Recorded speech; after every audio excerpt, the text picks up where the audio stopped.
नमस्कार दोस्तों। तो पाकिस्तान के डिफेंस मिनिस्टर ख्वाजा आसिफ का स्टेटमेंट आया है और नेशनल असेंबली में उन्होंने ये स्टेटमेंट दिया है जो कि बहुत चौंकाने वाला स्टेटमेंट है। एक्चुअल में ख्वाजा आसिफ को आप और बहुत सारे कारणों की वजह से जानते हैं। अपने बयानों के लिए हमेशा न्यूज़ में रहता है और उल जुलूल अपने बयान ये देता रहता है। यही वो व्यक्ति है जिसने कह दिया था कि भाई हमारे पास किलो किलो भर के पाव पाव भर के बम हैं। यही वो व्यक्ति है जिसने जब ट्रेन के ऊपर कैप्चर हो गया था तो बलूचिस्तान को लेकर के कुछ टिप्पणी कर दी थी, उसके लिए बड़ा न्यूज़ में था। यही वो व्यक्ति है जब इससे ऑपरेशन सिंदूर के बाद इन्होंने कहा था, क्लेम किया था कि हमने भारत के फाइटर जेट्स को गिरा दिया, तो इसने तस्वीर इंटरनेशनल मीडिया को जो शेयर की थी, बाद में पता चला कि वो फेक एआई जनरेटेड तस्वीर थी जो इसने शेयर कर दी थी इंटरनेशनल मीडिया को। बड़ी बेइज्जती हुई थी। तो आसिम मुनीर ने बड़ा हड़काया भी था इसको कि यार तुम बेइज्जती कराते हो ये सब आलतू फालतू काम करके। तो यही ख्वाजा आसिफ नेशनल असेंबली में इससे सवाल पूछे गए। जाहिर सी बात है, क्या हुआ है कि अभी बलूचिस्तान लिबरेशन आर्मी ने, आपको पता ही है कि 51 लोकेशंस पर, बताया जा रहा 51 लोकेशन पर पाकिस्तान में अभी भी अटैक कर दिया है। और पिछले पूरे पूरे हफ्ते से, लगभग एक डेढ़ हफ्ते तक ये अटैक चल ही रहा है। इसमें क्लेम्स अलग अलग आ रहे हैं। कुछ कह रहे हैं कि इतने लोग मारे गए, कुछ कह रहे हैं इतने सिविलियंस मारे गए, कुछ कह रहे हैं बलूचिस्तान लिबरेशन आर्मी के इतने लोग मारे गए। सब क्लेम्स हैं, सब अभी तक कोई आधिकारिक आंकड़े तो ऐसा सच है नहीं। और आधिकारिक आंकड़े जो दिखाए जा रहे हैं वो बलूचिस्तान लिबरेशन आर्मी का ज़्यादा दिखाया जा रहा है, इन लोग का कम दिखाया जा रहा है। ये सारा कुछ अभी चल रहा है और अभी भी ये लड़ाई अभी कंटिन्यूड है, ख़त्म नहीं हुई है। तो जाहिर सी बात है, इसको लेकर के नेशनल असेंबली में खूब सवाल उठे। और ख्वाजा आसिफ ने इसमें सीधे तौर पर कहा कि यहाँ पर इनके पास जितने भी हथियार हैं सारे यूएस मेड वेपन्स हैं और इसीलिए हम इनका कुछ नहीं कर पा रहे हैं। मतलब they have accepted their defeat, कि वो बलूचिस्तान लिबरेशन आर्मी के सामने बिल्कुल नतमस्तक हो चुके हैं। डिटेल में इसको डिस्कस करते हैं, पर वीडियो में आगे जाने से पहले एक बड़ी अनाउंसमेंट है यहाँ पर अनअकैडमी टीम की तरफ से कि हमने 3 दिन का आपको फ्री ट्रायल दिया था, जिसमें अनअकैडमी के सारे पेड सब्सक्रिप्शंस आपको फ्री ऑफ कॉस्ट मिले थे 1 फरवरी से लेकर के 3 फरवरी तक का। अब उसमें से बहुत सारे ऐसे बच्चे थे जिन्होंने एनरोल तो किया लेकिन वो अपने सब्सक्रिप्शन को यूटिलाइज नहीं कर पाए। अभी आपके पास मौका है उस सब्सक्रिप्शन को पूरी तरीके से यूटिलाइज करने का। अभी विंडो ओपन है, आप अभी जा करके उसके लिए रजिस्टर कर सकते हो और उसको यूटिलाइज कर सकते हो। अभी भी जो पूरा कंटेंट है वो फ्री है। पीडीएफ नोट्स अगर आपने एक्टिवेट किया होगा तो पीडीएफ नोट्स वगैरह सब फ्री है। टेस्ट भी उसमें प्रीलिम्स मेंस का सब कुछ फ्री है, जिससे आपको एक आइडिया लग पाए फेयर कि प्रिपरेशन एक्चुअल में होती कैसे है। रियल प्रिपरेशन जो यूपीएससी की है वो किस तरीके से होती है। Now coming back to the topic, तो ख्वाजा आसिफ डिफेंस मिनिस्टर है पाकिस्तान का। नेशनल असेंबली में इसके ऊपर बलूच रिबल्स से रिलेटेड सवाल पूछे गए।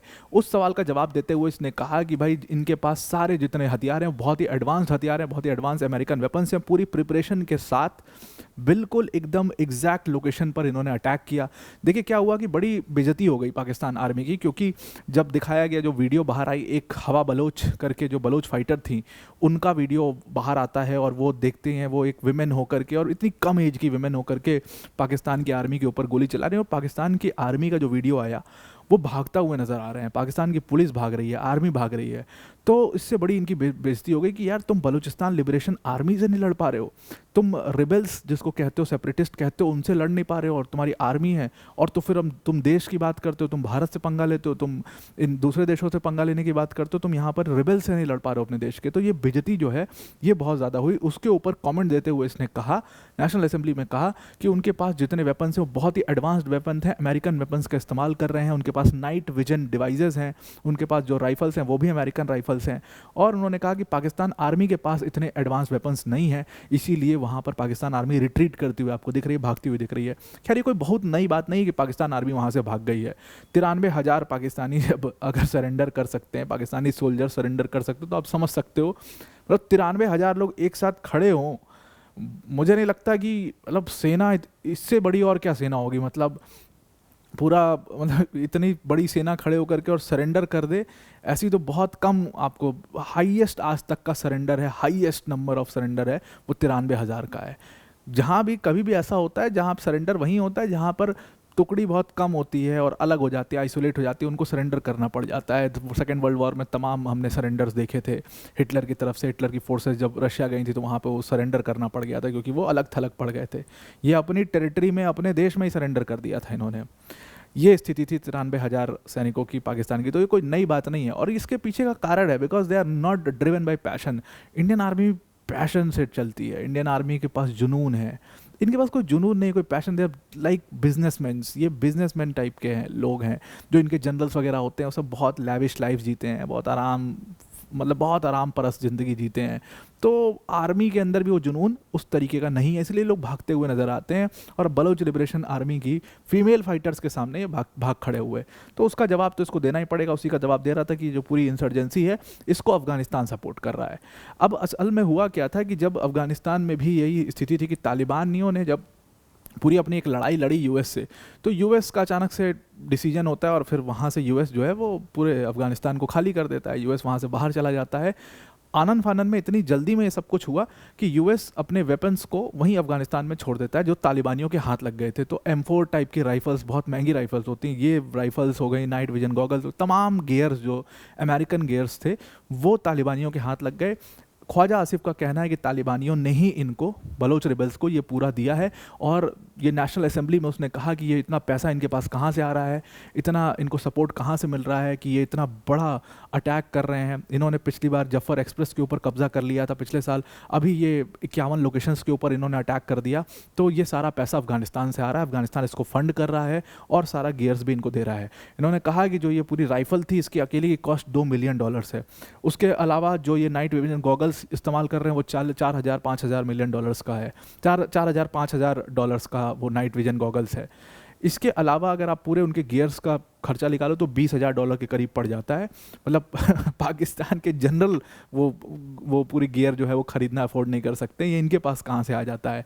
तो इनको ये फंडिंग कौन दे रहा है, इनको सपोर्ट कौन कर रहा है? देखिए, अब इसमें कोई बहुत शॉकिंग बात नहीं है कि अफगानिस्तान इनको सपोर्ट कर रहा है या पूरा फंड तालिबान से मिल रहा है, तालिबान इनको, देखिए फंडिंग तालिबान नहीं कर सकता है, फंडिंग का तो नहीं माना जा सकता कि तालिबान फंडिंग कर रहा हो। हाँ, लेकिन ये गियर्स जो है वो तालिबान से आए होंगे और इनके अंदर खुद ही बहुत जुनून था, इसीलिए अमेरिकन वेपन्स का इस्तेमाल करके इन्होंने पाकिस्तान को एकदम नतमस्तक कर दिया है। इन्होंने कहा कि इनका जो पूरा लीडरशिप बैठा हुआ है, चाहे बलोच लिबरेशन आर्मी का जो लीडर है, चाहे इस पूरे रिबेलियन का जो लीडर है, वो अफगानिस्तान से चलाई जा रही है। पूरा रिबेल जो है वो अफगानिस्तान से ही ड्रिवन है। अब बलोच लिबरेशन आर्मी ने, आपको पता ही है कि मेनली जो टारगेट किया है, ऐसा ख्वाजा आसिफ और बाकी पाकिस्तानियों का कहना है कि वो पाकिस्तानी पंजाबीज़ को टारगेट किया ज़्यादातर, क्योंकि इनको ये है कि ये Pakistani Punjabis they don't belong here, they don't belong in Balochistan, और ये बालोचिस्तान में आते हैं, बिजनेस करते हैं, हमारा सारा कहते, देखो असल में ये प्रॉब्लम सिर्फ इस रीजन की नहीं है, ये पूरे पाकिस्तान की प्रॉब्लम है। पाकिस्तान में आपको एक बहुत बड़ी नफरत पाकिस्तानी पंजाबी से खिलाफ दिखेगी। इसका कई सारा कारण है, क्योंकि they have always been in the government, उनकी सबसे बड़ी जनसंख्या है, तो इसलिए वो ज़्यादातर मिनिस्टर, ज़्यादातर जो पाकिस्तानी पंजाबीज़ हैं वो पावर में भी हैं, वो पावर होल्ड करते हैं, सारा पैसा होल्ड करते हैं। और बाकी का पाकिस्तान बहुत गरीब है, बहुत ज़्यादा गरीब है। जनरली पाकिस्तानी पंजाबीज़ बहुत अमीर हैं और बाकी का पाकिस्तान में बहुत ज़्यादा डिस्पैरिटी है। तो इस वजह सिंध में भी, ये सिंधियों के में भी ये दिखेगा आपको, सिंध के भी पाकिस्तानी इसमें, कि वो बहुत ज़्यादा चिढ़ते हैं पाकिस्तानी पंजाबी से। सेम बलूचिस्तान का, तो बलूचिस्तान के BLA ने कई बार इस चीज़ को बोला है that they don't belong here, ये जो पंजाबीज़ हैं उनका लैंड नहीं है बलूचिस्तान, और वहीं से फ्री लैंड की एक पूरी डिमांड भी उनकी शुरू हुई। तो इसलिए उन्होंने इनको टारगेट किया, ऐसा ख्वाजा आसिफ का कहना। हालांकि BLA ने कहा कि नहीं, हमने सिर्फ गवर्नमेंट स्ट्रक्चर्स को टारगेट किया, हमने किसी सिविलियन को टारगेट इसमें नहीं किया है। अब इसमें जो क्लेम है, आधिकारिक आंकड़े हैं, वो 200 सेपरेटिस्ट इंसर्जेंट्स के मारे जाने के हैं, कि 200 सेपरेटिस्ट को हमने मार दिया, ऐसा पाकिस्तान की सिक्योरिटी फोर्सेस का कहना है। BLA ने इसको रिजेक्ट किया है कि ये बहुत ज़्यादा बढ़ा चढ़ा करके नंबर को दिखा रहे हैं। लेकिन अगर बहुत सारे न्यूज़पेपर्स और उनकी माने तो लगभग दोनों तरफ से 250 लोग से ज़्यादा, दोनों तरफ और सिविलियंस को मिला करके 250 से ज़्यादा कैजुअल्टीज़ अभी तक हो चुकी हैं। मतलब गवर्नमेंट फोर्सेस के भी कम से कम 80 से 100 जवान इसमें मारे गए हैं, ऐसा कहना है। इन्होंने पूरी तरीके से पूरे कोऑर्डिनेटेड अटैक से 51 लोकेशंस पर अटैक किया, बैंक्स में पहुंच गए, ये बैंक्स के ऊपर कब्जा ले लिया, पुलिस स्टेशंस के ऊपर, जेल्स के ऊपर, मिलिट्री इंस्टॉलेशंस के ऊपर, सबके ऊपर इन्होंने कब्जा ले लिया। और इवन बीच में तो ये भी खबर आई थी कि ये CPEC को बहुत नुकसान पहुंचाएंगे, CPEC में जगह जगह पर काफ़ी डिस्ट्रॉय करने की सोच रहे हैं उसको, उस पूरे कॉरिडोर को। तो ये सब भी खबर आई थी। इसी के बाद पाकिस्तानी फोर्सेस जो हैं वो काफ़ी ज़्यादा वहाँ पर एक्टिव हो गई। इन्होंने लगातार, मतलब अब ये तो हमेशा से चल ही रहा है पूरा झगड़ा, अभी पिछले वीकेंड से लगातार इन्होंने जो लोकल पाकिस्तानी नहीं है वहाँ के, जो भी बाहर का हैं, उनके ऊपर अटैक करना, फॉरेन नेशनल्स के ऊपर अटैक करना, सिक्योरिटी फोर्सेस को तो दौड़ा दौड़ा के मार रहे हैं ये। और इस पूरे रीजन में इसीलिए खूब ज़्यादा प्रॉब्लम है। अब न्यूज़ अगर न्यूज़ रिपोर्टर्स की माने तो जो आंकड़ा है वो लगभग 197 का है कि 197 टेररिस्ट जो हैं उनको मारा गया है बलूचिस्तान के अंदर। हालांकि बलूचिस्तान लिबरेशन आर्मी इस क्लेम को बिल्कुल सिरे से नकारती है। अब जो कहा जा रहा है कि 22 सिक्योरिटी पर्सनल और 36 सिविलियंस की भी इसमें डेथ हुई है, ये आधिकारिक आंकड़े हैं, लेकिन बलूचिस्तान लिबरेशन आर्मी का कहना है कि आंकड़े बिल्कुल गलत हैं, ये बिल्कुल गलत तरीके से दिखाए जा रहे हैं। इस पूरे अटैक की जिम्मेदारी, जितना भी अटैक हुआ है पिछले 1.5 हफ्ते में, उसकी पूरी जिम्मेदारी बलूच लिबरेशन आर्मी ने ही ली है। और उन्होंने कहा है कि अभी तो इसका सेकेंड फेज़ हम लॉन्च करेंगे और पूरी तरीके से पाकिस्तान की सरकार जब तक घुटने पे नहीं आ जाती तब तक हम ये अटैक करते रहेंगे, तो इनको अब संभल करके रहना पड़ेगा। अब ये पूरा अटैक तब किया गया जब यूएस ने वहाँ पर बलूचिस्तान के कुछ रीजन में, पाकिस्तान के बहुत सारे रीजन्स में level 4 do not travel areas mark किए। इसमें खैबर पख्तूनख्वा और बलूचिस्तान दोनों के कुछ कुछ रीजन्स, कुछ कुछ एरियाज़ को इन्होंने उसमें मार्क किया था। तो उसी के बाद असल में बीएलए ने बहुत ही इंटेंसिफाइड अटैक किया और कहा जा रहा है कि पिछले कई सालों में सबसे खतरनाक, सबसे खूंखार अटैक जो बीएलए ने किया है वो अभी पिछले 1.5 हफ्ते के अंदर किया है। तो यहाँ पर देखिए एक बहुत बड़ा क्लेम ये भी कहा जा रहा है कि इसको फंड करने के पीछे कुछ बहुत बड़े बड़े बिजनेसमैन्स का भी हाथ लगा हुआ है जो दूसरे साइड से हैं। असल में असल प्रॉब्लम ये हुई है कि US is entering into Balochistan, जिससे बीएलए बहुत ज़्यादा नाखुश है और तालिबानीज इसीलिए पाकिस्तान के पूरी तरीके से खिलाफ जा चुके हैं। तो आई होप आपको ये पूरा आर्टिकल समझ में आ गया होगा। आज के लिए इतना ही। Thank you and have a nice day.